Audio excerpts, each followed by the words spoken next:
এতিম ফালায় দেশ ছেড়ে পালান নাই। বেগম খালেদা জিয়া মুমূর্ষু অবস্থায় হাসপাতালে শুয়ে মৃত্যুর সঙ্গে পাঞ্জা লড়েছেন, এরপরে তো নেতা কর্মীদেরকে এতিম বানায় দেশ ছেড়ে পালান নাই।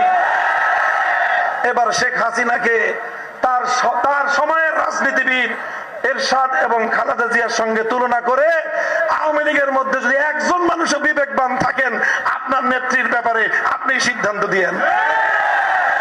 এই নেত্রীর পিছনে যারা রাজনীতি করেছেন, আপনার রাজনৈতিক জীবনটাই ব্যর্থ।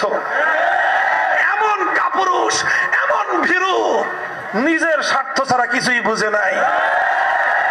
যেদিন বিদায় নিয়েছে ওই দিন দুপুর বেলায় যারা গণভবনে গিয়েছে, যে দেখে 12 পদের খাবার রান্না করা, 16টা লাগেজ নিয়ে নিজের বোনটাকে বগলে দাবা করে হেলিকপ্টারে করে নরেন্দ্র মোদীর ঘরে গিয়ে নামছে।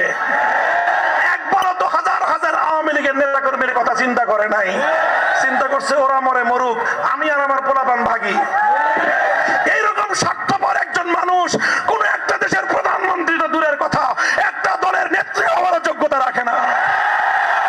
কাজেই এখন ষড়যন্ত্র করে আবার বাংলাদেশ অস্থিতিশীলতা সৃষ্টি করতে পারে। যে কোনো অস্থিতিশীলতার বিরুদ্ধে আমরা আমাদের শিশাডারাই মজবুত ঐক্য ধরে রাখবো তো ইনশাল্লাহ। আমরা যদি ঐক্যবদ্ধ থাকি ইনশাল্লাহ জিতে যাবে বাংলাদেশ, ষড়যন্ত্র সব হেরে যাবে ইনশাল্লাহ। দেখা হবে আগামী দিনে বাংলাদেশ খেলাফত মজলিসের পতাকা তলে শামিল হয়ে আল্লাহর জমিনে খেলাফত কায়েমের রাজনীতির আহ্বান জানিয়ে বিদায় নিলাম।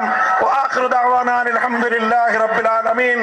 বাংলাদেশ জিন্দাবাদ, বাংলাদেশ খেলাফত মজলিস জিন্দাবাদ। নাসরুম মিনাল্লাহি ওয়া ফাতহুন করিব। আসসালামু আলাইকুম ওয়া রাহমাতুল্লাহ।